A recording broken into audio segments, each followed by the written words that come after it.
Hello everyone, मेरा नाम तौसीफ है and welcome back to the series of Vue.js। So let's continue with the topics.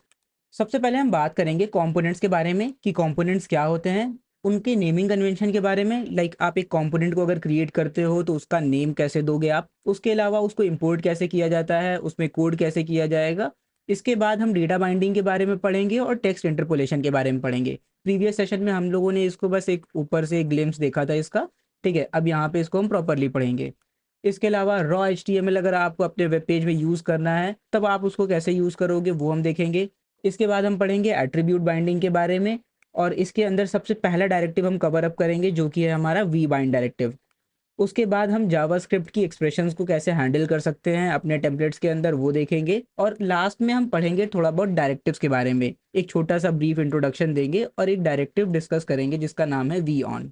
तो सबसे पहले हम एक काम करते हैं, इधर Vue.js की वेबसाइट पर आ जाते हैं और गेट स्टार्टेड पे क्लिक करेंगे, क्विक स्टार्ट पे क्लिक करेंगे और यहाँ पे दोबारा से एक प्रोजेक्ट को सेटअप करेंगे। तो इस कमांड को कॉपी कर लिया हमने, यहाँ पे पेस्ट किया, ट्यूटोरियल।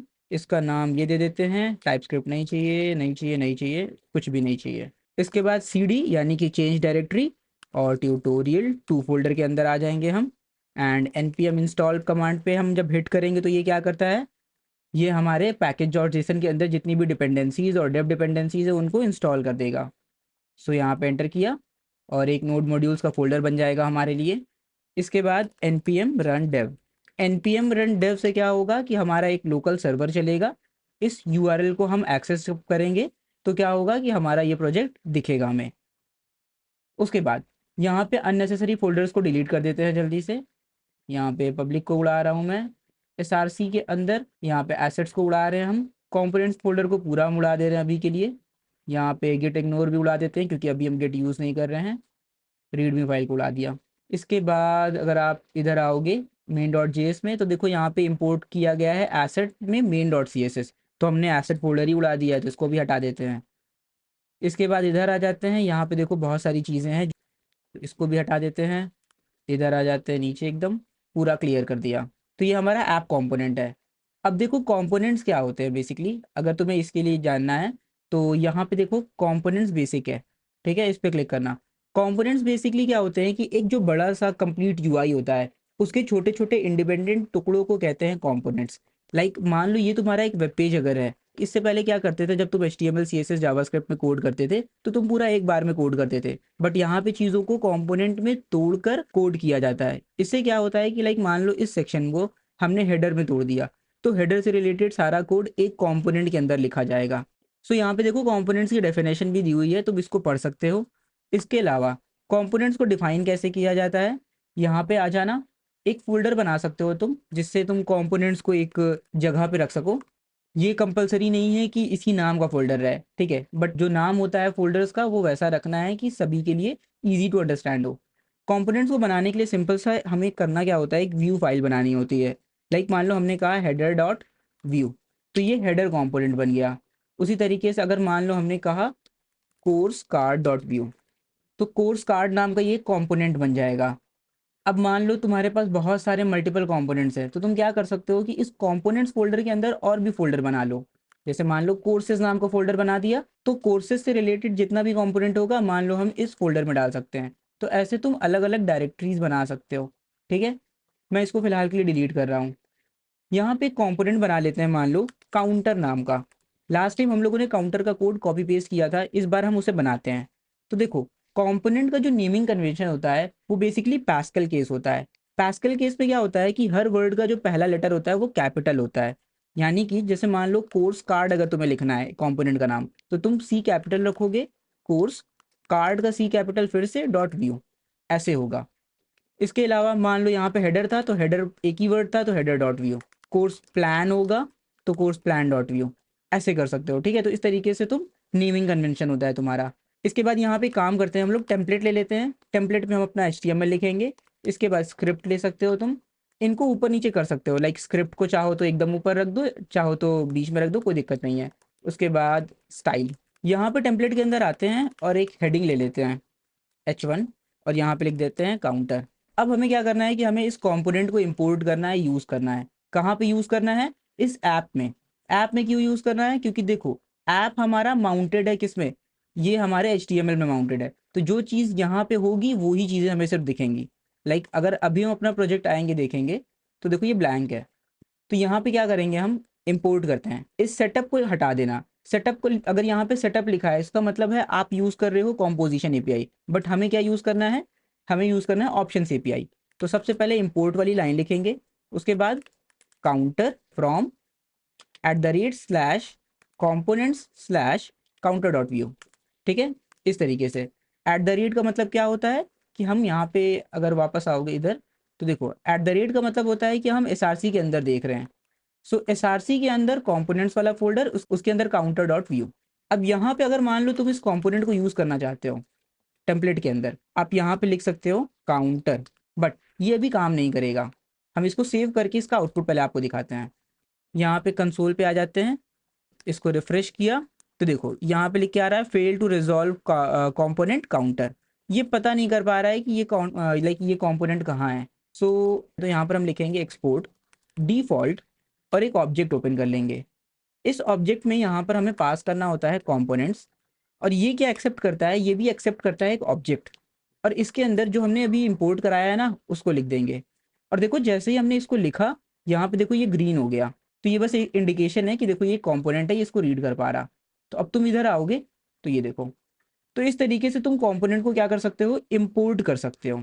अब मान लो अगर ये सेम चीज़ तुम्हें करनी है कॉम्पोजिशन एपीआई में, तो वैसे तो हम कॉम्पोजिशन एपीआई को बाद में डिस्कस करेंगे ऑब्वियसली, बट यहाँ पे तुमको एक बस छोटा सा वो दिखा रहे हैं, एग्जाम्पल दिखा रहे हैं। तो यहाँ पे तुम सिर्फ सेटअप लिख दो और तुम्हें ये लाइन लिखने की ज़रूरत नहीं है, और ये ऐसे ही काम करेगा। सी, इसको रिफ्रेश करेंगे तो ये काम कर रहा। बट ध्यान देना अभी हम पढ़ रहे हैं ऑप्शन एपीआई, तो इस वजह से हमें इसको ऐसे ही लिखना है। अब बात आती है तौसीफ, तुमने तो लिख दिया बट हम कैसे माने कि ये चीज़ तुम्हें मतलब कहाँ से मिलेगी हमें, राइट? तो हमें डॉक्यूमेंटेशन में दिखाओ। सी, कंपोनेंट को डिफाइन करने के लिए क्या करना पड़ता है, हमें एक फाइल क्रिएट करनी पड़ती है जिसका एक्सटेंशन होता है डॉट व्यू। इसे सिंगल फाइल कंपोनेंट भी कह सकते हो तुम, क्योंकि इसके अंदर सिंगल कंपोनेंट का कोड लिखा होता है। यहाँ पे तुम इन चीज़ों को चाहो तो पढ़ सकते हो, कुछ चीज़ें समझ में आएंगी कुछ चीज़ें नहीं आएंगी, कोई बात नहीं, उसे इग्नोर कर देना। फिर यहाँ पे तुम पढ़ सकते हो यूजिंग अ कंपोनेंट, कि कैसे कंपोनेंट को इंपोर्ट किया जाता है।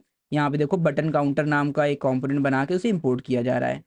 सी, और तुम एक ही कंपोनेंट को मल्टीपल टाइम्स इंपोर्ट कर सकते हो, वो भी अभी हम दिखाएंगे। देखो अभी यहाँ पे ऑप्शन एपीआई ऑन है, इसको कंपोजिशन करेंगे तो इसका कोड बदल गया, वापस से ऑप्शन कर दिया, ये ऐसे दिखने लगा। ठीक है, हमने इंपोर्ट कराया, एक्सपोर्ट डिफॉल्ट एक ऑब्जेक्ट रहता है, इसके अंदर कंपोनेंट्स हमने यहाँ पे रजिस्टर किया, ये सारी चीज़ें लिखी है, we need to register it with the components option. ठीक, इसके बाद कंपोनेंट रजिस्ट्रेशन के बाद तुम उसको यूज़ कर सकते हो और ये भी पढ़ सकते हो। ये पैस्कल केस में देखो कंपोनेंट्स को बनाया जाता है, कि वेब केस को भी तुम यूज़ कर सकते हो अगर यूज़ करना चाहो तो। यहाँ तक की चीज़ें बस पढ़ना, इसके बाद ये पासिंग द प्रॉप्स इसको मत कवर अप करना, सिर्फ दो चीज़ें, using a component, defining a component. तो ये समझ में आ गया होगा तुम्हें कि ये कंपोनेंट होता है। इसी तरीके से मान लो तुम हेडर का भी कोड लिख सकते हो। यहाँ पे मान लो तुम एक हेडर टैग ले लो, एक H1, यहाँ पे तौसीफ लिख देते हैं हम। अब अगर तुम इधर आओगे तो तुम्हें कोई भी आउटपुट देखने को नहीं मिलेगा, क्यों? क्योंकि ये हेडर कंपोनेंट इसके अंदर मौजूद नहीं है। तो यहाँ पर हमें क्या करना पड़ेगा, यहाँ पे HEADER ऐसे किया हमने, अभी ये एरर देगा। सी, हेडर नाम का कंपोनेंट है जिसको हम रिजॉल्व नहीं कर पा रहे, राइट? इसको इंपोर्ट करेंगे, इंपोर्ट हेडर। तो यहाँ पे देखो सजेशन दे रहा है, यहाँ पे इसकी जगह पे तुम क्या लिख सकते हो, @ लिख सकते हो, और यहाँ पे फिर से हम इसको रजिस्टर कर लेंगे। और जैसे ही हमने रजिस्टर कर लिया तो सी, अब हम इसको यहाँ पे आउटपुट देख सकते हैं। ध्यान देना यहाँ पे जो एरर आ रही है ये ऐसे नहीं जाएगी, ये पुराने वाले टाइम जो एरर आई थी वही है। ठीक है, तो तुम्हें इसको रिफ्रेश करना पड़ेगा जिससे ये एरर जाए। हेडर पे मान लो हमें स्टाइलिंग अप्लाई करनी है, तो यहाँ पे तुम स्टाइल टैग लगाओगे।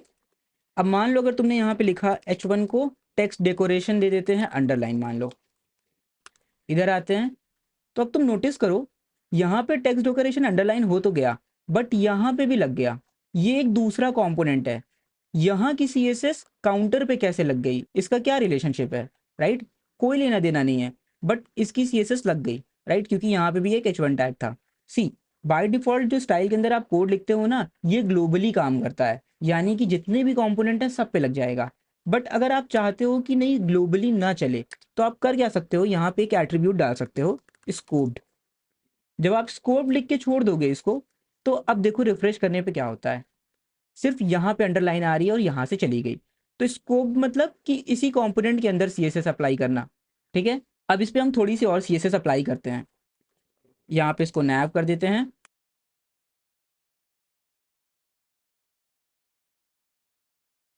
इसके बाद यहाँ पर हम दे देंगे पैडिंग। इधर चाहो तो तुम कोई बैकग्राउंड कलर दे सकते हो।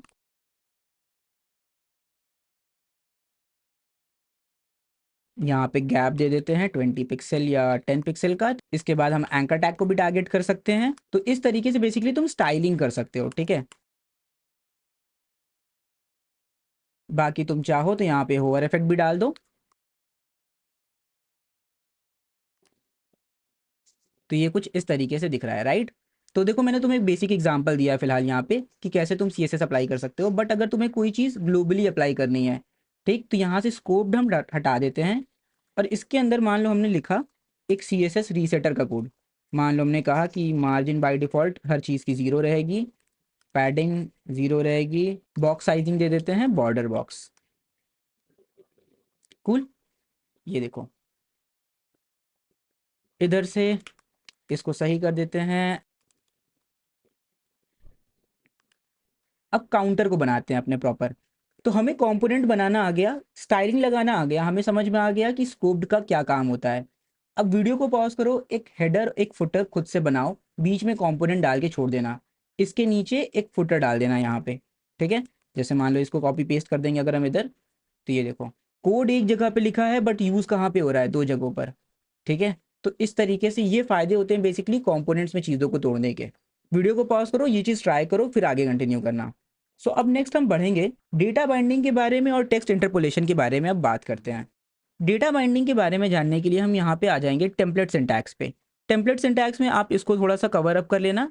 ठीक है, सो इधर काउंटर कंपोनेंट पे आ जाते हैं। हम चाहते हैं कि यहाँ पे एक बटन हो, प्लस करेगा, यहाँ पे लिख देते हैं इंक्रीज डिक्रीज, एंड एक काउंटर होगा जिसकी वैल्यू घटे या बढ़ेगी, H3 के अंदर डाल देते हैं। और इस पूरे को एक डेव में डाल देते हैं। इधर आते हैं, तो ये कुछ इस तरीके से फिलहाल दिख रहा है हमारा। इसको मैं जूम इन कर देता हूँ। और अब इधर आ जाते हैं वापस। हम चाहते हैं कि इन दो बटन पे क्लिक करने पर क्या हो, इसकी वैल्यू घटे बढ़े, राइट। तो यहाँ पर हम करेंगे क्या, स्क्रिप्ट के अंदर आ जाएंगे, एक्सपोर्ट डिफ़ॉल्ट। सिर्फ इंपोर्ट स्टेटमेंट ऐसे होंगे जो आपको इसके बाहर लिखने हैं, बाकी चीज़ों को इसके अंदर ही रखना है। यहाँ पे क्या होता है, हमें मिलता है एक डेटा नाम का फंक्शन, ऐसे करके। ये फंक्शन हमेशा एक ऑब्जेक्ट रिटर्न करेगा। इसके अंदर आप अलग अलग की और उसकी वैल्यू रख सकते हो। लाइक मान लो हमने रख दिया काउंट और इसकी डिफ़ॉल्ट वैल्यू रख दी 0।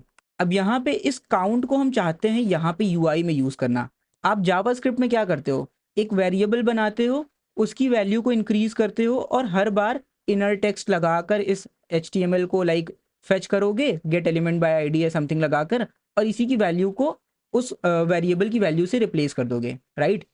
हम यहाँ पे इस वेरिएबल को डायरेक्टली लिख सकते हैं। डबल करली ब्रैकेट लगाओगे और यहाँ पे लिखोगे काउंट, तो होगा क्या पता है, ये जो वेरिएबल है इसके साथ यहाँ पे बाइंड हो जाएगा, इस HTML में बाइंड हो जाएगा ये वेरिएबल। इसको यहाँ पे स्टेट भी कहा जाता है, ऑल्सो कॉल्ड स्टेट। वेरिएबल नहीं कहा जाता है, बेसिकली स्टेट कहा जाता है। तो काउंट नाम की स्टेट है।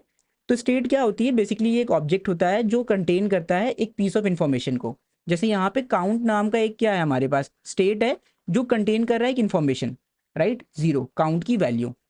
अब देखो इधर आओगे अगर, तो देखो 0 दिख रहा अभी भी। अगर इसी की जगह पे हम लिख देंगे हाय,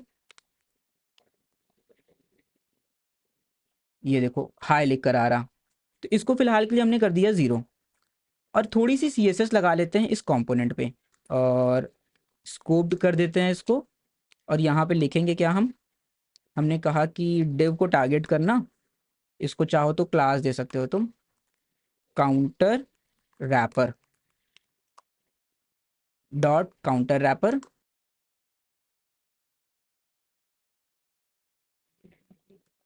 कूल,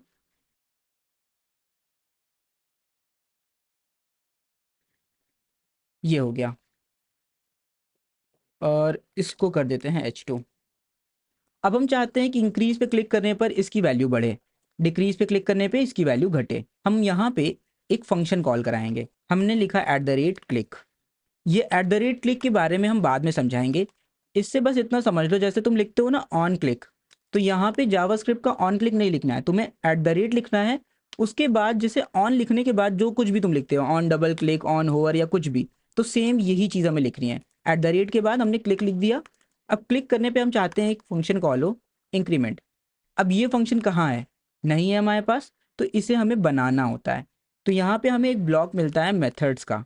मेथड्स एक ऑब्जेक्ट यहाँ पे एक्सपेक्ट करता है, और इसी ऑब्जेक्ट के अंदर, इसी के अंदर हमें सारे मेथड्स रखने हैं। जो कुछ भी हमें इस कंपोनेंट में चाहिए वो सारे मेथड्स को आपको यहाँ पे रखना होता है। यहाँ पे लिखा, मान लो हमने इंक्रीमेंट नाम का मेथड। ध्यान देना, इसके अंदर एरो फंक्शन मत यूज़ करना, ऐसे मत यूज़ करना इसको, ठीक है, ये मत करना प्लीज़। यहाँ पे सिंपल आपको ये वाला फंक्शन बनाना है। बताते हैं उसका रीज़न क्या है। अब मान लो तुम चाहते हो कि इस काउंट की वैल्यू को बढ़ाना, तो यहाँ पे लिखना पड़ेगा तुम्हें this dot count plus plus. ये दिस वेरिएबल क्या है पता है? देखो, जितनी भी चीज़ें तुम डेटा में रखते हो या जितने भी मेथड्स तुम बनाओगे, वो सारी चीज़ें बाइंड हो जाती है इस दिस कीवर्ड के साथ। तो दिस डॉट काउंट लिखने पर यहाँ पे वो ढूंढेगा कि क्या काउंट नाम का कोई वेरिएबल है, तो यहाँ डेटा में है, ठीक है। तो इसकी वैल्यू को क्या करेगा, ये इंक्रीमेंट कर देगा। सेम तरीके से यहाँ पे कॉमा लगा के एक और फंक्शन बना सकते हो, डिक्रीमेंट, और यहाँ पे this dot count minus minus कर दिया। अब इसी फंक्शन को यहाँ पर हम करेंगे क्या, बस अटैच कर देंगे। हमने कहा क्लिक करने पर क्या हो, डिक्रीमेंट फंक्शन कॉल हो जाए। इसको थोड़ा सा इधर आ जाते हैं, इंक्रीमेंट डिक्रीमेंट, सी, इतना सिंपल होता है। समझ में आ रहा है? ये रहा हमारा अपना काउंटर। इसको मैंने अलग प्लेस कर दिया, इसको ऐसे कर लो। तो ये क्यों हो पा रहा है पता है? ये जो स्टेट है इसकी वैल्यू बढ़ने पर क्या हो रहा, यहाँ पे HTML में भी चेंजेस देखने को मिल रहे हैं। इसी को कहते हैं डेटा बाइंडिंग और रिएक्टिविटी। यानी कि ये डेटा बाइंड हो गया है इस टेम्पलेट से, और यहाँ पे रिएक्टिविटी का मतलब ये है कि जब भी इसकी वैल्यू चेंज हो रही, तो देखो ये भी यहाँ पे हमारा जो UI है वो भी पूरा चेंज हो रहा। अब इधर आ जाते हैं, थोड़ा सा पढ़ते हैं चीज़ों को। पहला है टेक्स्ट इंटरपोलेशन। तो ये बेसिक तरह की डेटा बाइंडिंग है जिसमें हम यूज़ करते हैं मुस्टैश सिंटैक्स को। ये जो डबल कर्ली ब्रेसेस है ना, इसको मुस्टैश सिंटैक्स बोला जाता है। ये एक बेसिक तरह की क्या है, डेटा बाइंडिंग है। इसको एक बारी पढ़ लेना, ठीक है। अब ये जो मेथड्स रह गए हैं इनको हम और डिटेल में बाद में समझाएंगे। अब तुम पूछ सकते हो कि तौसीफ हमें कैसे पता चलेगा कि किस तरह की वैल्यूज़ को हमें यहाँ पे डेटा में रखना है। अभी तो तुमने काउंट ले लिया, बट आगे हम कैसे पता करें? ऐसे तो हम हेडर के अंदर ये जो चीज़ें रख रहे हैं इनको भी रख सकते हैं क्या, राइट? तो देखो, इसका सिंपल सा जवाब है, जिन चीज़ों के साथ तुम्हें डॉम मैनिपुलेशन करना है उनको तुम यहाँ पे रखते हो, ठीक है। जैसे यहाँ पे इंक्रीमेंट डिक्रीमेंट के साथ हमें कुछ करना था, नहीं करना था, राइट? तो हम उसको क्यों रखें? आप चाहो तो यहाँ पे सिंपली इंक्रीमेंट, मान लो INC टेक्स्ट लिख दिया हमने, और इसकी वैल्यू दे दी इंक्रीमेंट, और इसको हम चाहे तो यहाँ पे लिख सकते हैं ऐसे करके। बट इसका कोई फ़ायदा होगा? और यहाँ पे इसका कोई भी फ़ायदा नहीं होगा, राइट? क्यों नहीं होगा? क्योंकि इसकी वैल्यू को हम यूटिलाइज़ कैसे कर रहे हैं? इसको क्या करना है? हमें इसके साथ कुछ चेंजेस करने हैं? नहीं करने, ये हमेशा ऐसे ही रहेगा। तो जो स्टैटिक डेटा उसको नहीं रखा जाता, जिन चीज़ों के साथ डॉम मैनिपुलेशन करना है उनको रखना होता है। अब बात करते हैं यहाँ पे नेक्स्ट चीज़ की, जो कि है हमारा रॉ HTML। कि अगर मान लो जो यहाँ पे डेटा लिख कर आ रहा है, मान लो यहाँ पर हमें HTML दिखाना है, तो हम क्या करें? जैसे यहाँ पे इस हेडिंग को ले लेते हैं, चलो यहाँ पे इसको ले लेते हैं हेडिंग, और एक वेरिएबल ले लेते हैं यहाँ पे हेडिंग नाम का, और इसके अंदर पेस्ट कर दिया, काउंटर बाई TJ लिख देंगे हम, कॉमा लगा देना। ये लिख के आ रहा, इसको हटा देते हैं अब, सी, ये अभी नॉर्मल बन गया। अब एक काम करते हैं, यहाँ पर लगा देते हैं एक H1 टैग। तो यहाँ पे डेटा के अंदर कोई भी चीज़ आप लिखते हो ना, तो वो as a plain text treat किया जाता है। बट अगर हमें यहाँ पे HTML यूज़ करना है, तब हम क्या करें? तब आप यूँ कर सकते हो, एक डिव ले लो, यहाँ पे लिख दो v-HTML। v क्या है यहाँ पे? ये जो v-HTML है ये एक तरह का डायरेक्टिव है, ठीक है। कोई भी चीज़ जो v डैश से शुरू होती है वो एक डायरेक्टिव होती है। तो ये डायरेक्टिव्स क्या होते हैं बेसिकली, इनके बारे में अभी हम डिटेल में बात करेंगे। यहाँ पे मान लो हमने लिख दिया अगर हेडिंग, और अब इधर आओगे, तो ये देखो, और इसको तुम चाहो तो इंस्पेक्ट भी कर लो, ये देखो H1 आ रहा है। बट ये सही तरीका नहीं होता, VHTML इस तरीके से यूज़ नहीं किया जाता हर जगह। कभी कभी यूज़ किया जाता है, मान लो तुम डिस्कशंस में दिखाना चाहो कोई चीज़, लाइक कमेंट्स होते हैं, कमेंट सेक्शन में चीज़ों को बोल्ड इटैलिक दिखाना चाहते हो, तो वहाँ पे VHTML यूज़ कर लो उस तरह के कंटेंट के लिए, वरना ऐसे नहीं यूज़ किया जाता।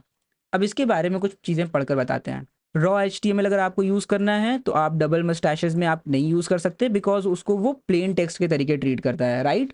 आप उसके लिए यूज़ कर सकते हो VHTML डायरेक्टिव। बाकी तुम यहाँ पे इस चीज़ को पढ़ सकते हो और डिटेल में। सी यहाँ पे एक सिक्योरिटी वार्निंग भी दिया हुआ है कि एक्सेसेस वल्नरेबिलिटीज़ इसके वजह से हो सकती हैं, तो ध्यान देना। क्यों? क्योंकि देखो, यूज़र चाहे तो कोई हार्मफुल स्क्रिप्ट भी यहाँ पे कॉपी पेस्ट कर सकता है और वो आपकी वेबसाइट पर रन करने लगेगी।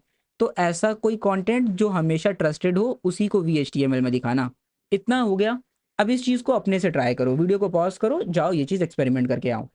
देन हम पढ़ते हैं अब एट्रीब्यूट बाइंडिंग के बारे में, जिसमें पहला डायरेक्टिव है हमारा वी बाइंड।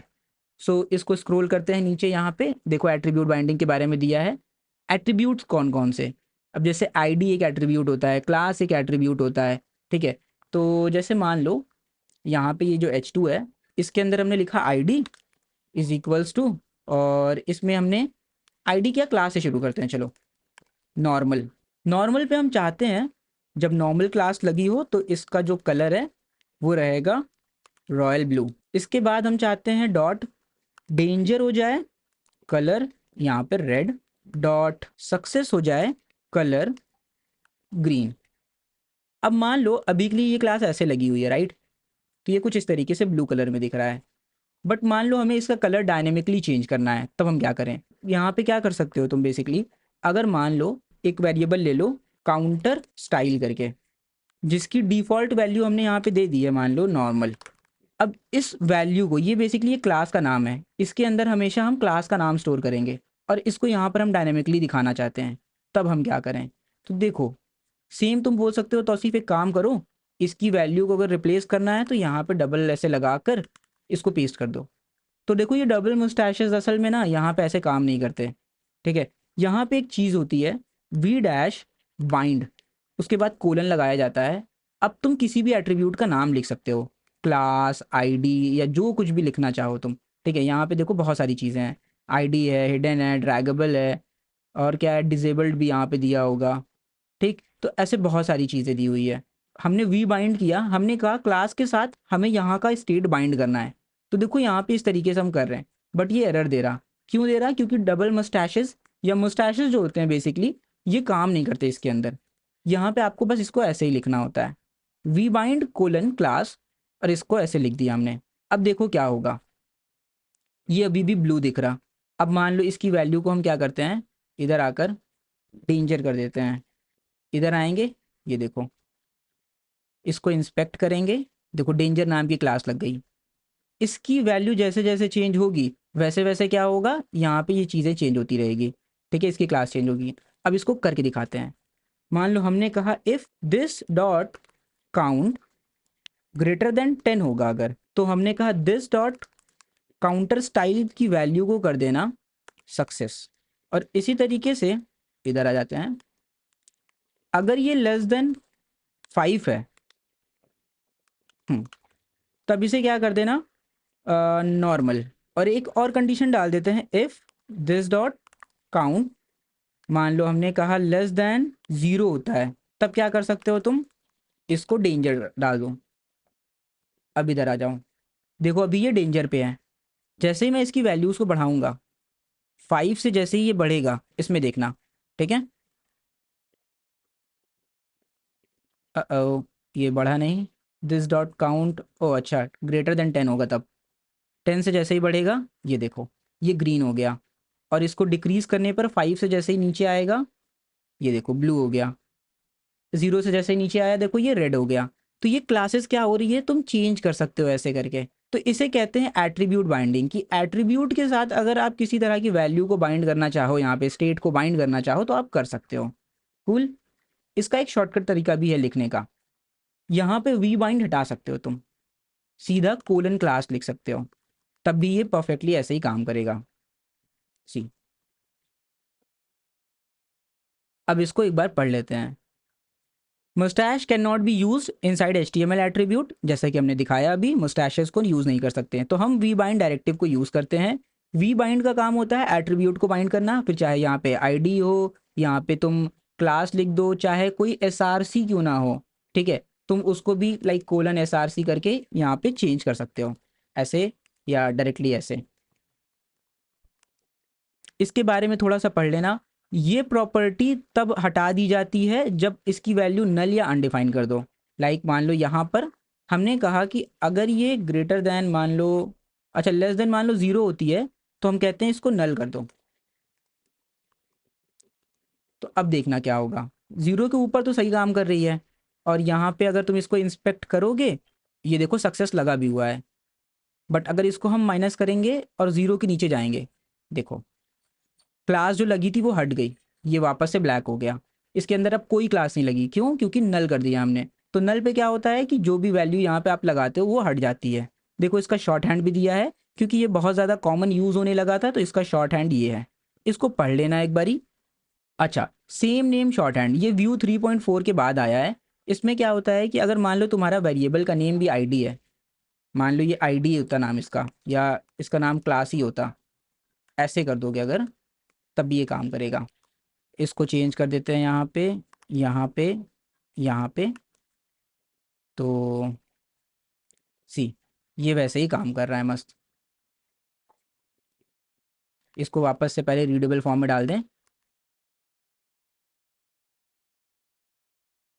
उसी तरीके से तुम बूलियन एट्रीब्यूट्स को भी अप्लाई कर सकते हो। जैसे मान लो कोई बटन है, इस पर डिजेबल लगाना चाहो, जैसे मान लो यहाँ पे हम चाहते हैं कि इस बटन को डिजेबल कर दिया जाए, तो हमने कहा कोलन, चाहे तो तुम वी डैश बाइंड कोलन, यहाँ पे लिख सकते हो डिजेबल, डिजेबल्ड। इसको डायरेक्टली तुम ट्रू करोगे तो ये ऑब्वियसली डिजेबल हो जाएगा। तुमको इधर आउटपुट दिखा देते हैं, ये देखो ये चलेगा ही नहीं। बट मान लो तुम चाहते हो INC button disable, by default इसको फॉल्स रखा है। हमने कहा जैसे ही इसकी वैल्यू ग्रेटर देन 10 हो तो INC वेरिएबल को फेच करना और इसकी वैल्यू को क्या करना, ट्रू कर देना। और जैसे ही ये लेस देन 5 हो तो क्या करना है, इसको वापस से फॉल्स कर देना। अच्छा, इस वैल्यू को हमें बाइंड भी करना होगा यहाँ पे, तो यहाँ पे हम सिर्फ कोलन भी लगा सकते हैं, शॉर्ट हैंड तरीका, और यहाँ पे लिखेंगे INC बटन डिजेबल। इधर आ जाते हैं, सी 10 के ऊपर जैसे ही गया ये डिजेबल हो गया। इसको इनेबल करने के लिए 5 के नीचे आना पड़ेगा वापस से, ये देखो मस्त। तो अगर बटन को इनेबल या डिसेबल करना है तो देखो कितना आसान है तुम्हारे लिए इसको करना। बाकी तुम इसको पढ़ सकते हो। यहाँ पे डायनेमिकली बाइंड करना मल्टीपल एट्रीब्यूट्स को, लाइक मान लो इसको हम कॉपी कर लेते हैं और यहाँ पे पेस्ट करते हैं। देखो ये एक ऑब्जेक्ट है, ठीक है, ऑब्जेक्ट ऑफ एट्रीब्यूट, इसके अंदर ID है, इस क्लास लगी हुई है।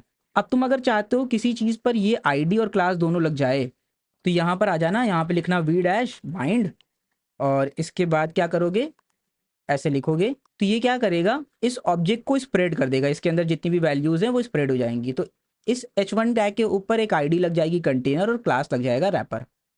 देखो कंटेनर और रैपर लग गया। ओके, तो ये भी एक तरीका हो गया। अब अगर मान लो हमें यहाँ पे पढ़ना है हैंडलिंग जावास्क्रिप्ट एक्सप्रेशन, ठीक है, अगर हमें जावास्क्रिप्ट एक्सप्रेशन यूज़ करना है, जैसे ये हो गया या ये हो गया, तब हम कैसे करें। इसके अंदर हम चाहते हैं कि अगर काउंट ग्रेटर देन 10 हो तो लिख कर आए यस, अदरवाइज लिख कर आए नो। तो तुम ये चीज़ कर सकते हो यहाँ पे, टर्नरी ऑपरेटर्स की हेल्प से तुम यहाँ पे काम कर सकते हो, इसको चाहे जितना नेस्टिंग कर लो यहाँ पे। बस एक चीज़ ध्यान देना, इफ एल्स नहीं लगा सकते कि इफ लगा दो तुम यहाँ पे, ये तुरंत एरर फेंक देगा। टर्नरी ऑपरेटर्स आप यूज़ कर सकते हो, इस मस्टैश टैग के अंदर प्लस माइनस सब कर सकते हो। इसका आउटपुट दिखाते हैं तुमको, ये देखो नो यस, नो यस, इसको पहले जैसा कर दिया। मान लो क्या ये ग्रेटर देन 6 है, ट्रू, फॉल्स, ठीक है, ऐसे भी कर सकते हो। मॉडुलस 2 इक्वल्स टू 0 है कि 2 से डिवाइड, 2 से डिविजिबल है, ये देखो ट्रू फॉल्स। तो तुम इसके अंदर एक्सप्रेशंस भी लिख सकते हो, ठीक है। यहाँ पे तुम चाहो तो नंबर को ऐड कर सकते हो, यहाँ पे टर्नरी ऑपरेटर लगा सकते हो, यहाँ तक कि अगर कोई टेक्स्ट है तो उस पर इस तरीके से फंक्शंस लगा सकते हो, कॉल कर सकते हो। और इसको अभी इग्नोर कर दो, इसको कैसे यूज़ करना है अभी हम आगे दिखाएंगे। यहाँ पे जब हम V for के बारे में पढ़ेंगे तब बताएंगे। तुम चाहो तो इसको पढ़ सकते हो इतना। एक्सप्रेशंस ओनली नहीं यूज़ कर सकते, ध्यान देना। जैसे ये वैर a इज इक्वल्स टू 1, ये डिक्लेयर मत कर देना, ये एरर देगा।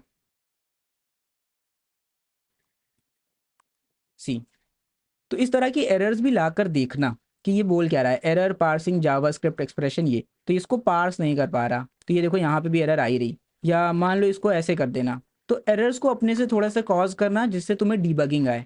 वीडियो को पॉज करो, यहाँ तक की चीज़ें फिर से ट्राई करके देखो। उसके बाद यहाँ पे कॉलिंग फंक्शन, तुम चाहो तो फंक्शन को भी कॉल कर सकते हो। यहाँ पर हम वो 2 से डिविजिबिलिटी चेक कर रहे थे ना, तुम चाहो तो ऐसे कर सकते हो। इज डिविजिबल, ये नंबर एक्सेप्ट करेगा नम, नम मॉड्यूलस 2 इक्वल्स टू 0 है, तो ट्रू फॉल्स जो भी आएगा इसको रिटर्न कर देना, सिंपल। ठीक है, तो रिटर्न लगा देना। अब यहाँ पे क्या होगा, ये ट्रू या फॉल्स रिटर्न करेगा। हम यहाँ पे कॉल कर सकते हैं फंक्शन को। इस डिविजिबल बाई 2 के अंदर यहाँ पे काउंट पास कर दिया। मस्त। तुम इस तरीके से भी देखो काम कर सकते हो, तो फंक्शंस को कॉल कर सकते हो यहाँ पे। इसके बाद इधर आ जाना, कॉलिंग फंक्शन हो गया, इसको इग्नोर कर देना। बस यहाँ पे एक चीज़ देख लेना कि जैसे मैथ्स है या डेट फंक्शन है, ये सब अवेलेबल है, तो तुम उसको एक्सेस कर सकते हो। इसके बाद है डायरेक्टिव्स के बारे में। ठीक है, जैसे कि हमने कहा था, डायरेक्टिव्स का एक बेसिक इंट्रोडक्शन देंगे और वी ऑन डायरेक्टिव के बारे में बताएंगे तुम्हें। तो डायरेक्टिव्स क्या है, स्पेशल एट्रीब्यूट्स होते हैं जो वी डैश से शुरू होते हैं। क्यों? क्योंकि देखो यहाँ पे क्या है कि ये एक एट्रीब्यूट था, वी डैश बाइंड। तो ये सारे एट्रीब्यूट्स हैं जिनका स्पेशल फंक्शन होता है। ऐसे और भी एट्रीब्यूट्स होते हैं, अगर तुमको हम यहाँ पे ओपन करके दिखाएं। सी, इतने एट्रीब्यूट्स होते हैं जिसमें से वी टेक्स्ट और जो तुम्हारा ये मस्टैश है वो एक ही चीज़ होती है। तुम चाहे मस्टैश लिखो चाहे एक स्पैन टैग में ऐसे लगा दो, तो दोनों एक ही जैसा काम करेगा। तुम चाहो तो ये चीज़ ट्राई कर लेना। यहाँ पे वी डैश टेक्स्ट अगर लिखोगे इक्वल्स टू, अच्छा ये दिखा रहा है कि ये ओवर कर देगा इसके अंदर के चिल्ड्रन को। तो टैग के अंदर कोई भी चीज़ आप लिखते हो ना तो वो चिल्ड्रन होता है, तो इसे हमेशा खाली रखना पड़ेगा फिर आपको। ये तब भी काम कर रहा है, मस्त। इसको वापस ऐसे कर सकते हैं, बिकॉज देखो ये ज़्यादा रीडेबल नहीं होता, तो मोस्टली आप इसी तरीके से मुस्टैशेस को यूज़ करोगे। इसके बाद VHTML भी सेम चीज़ है। VHTML जब आप यूज़ करोगे तो ध्यान देना इसके अंदर, इन दोनों टैग के अंदर कुछ मत लिखना, ठीक है, क्योंकि ये एट द एंड उसको रिप्लेस कर देगा। ये इसके बारे में पढ़ सकते हो। इसके बाद ये जितने भी डायरेक्टिव्स हैं इनको हम धीरे धीरे करके कवर अप करेंगे।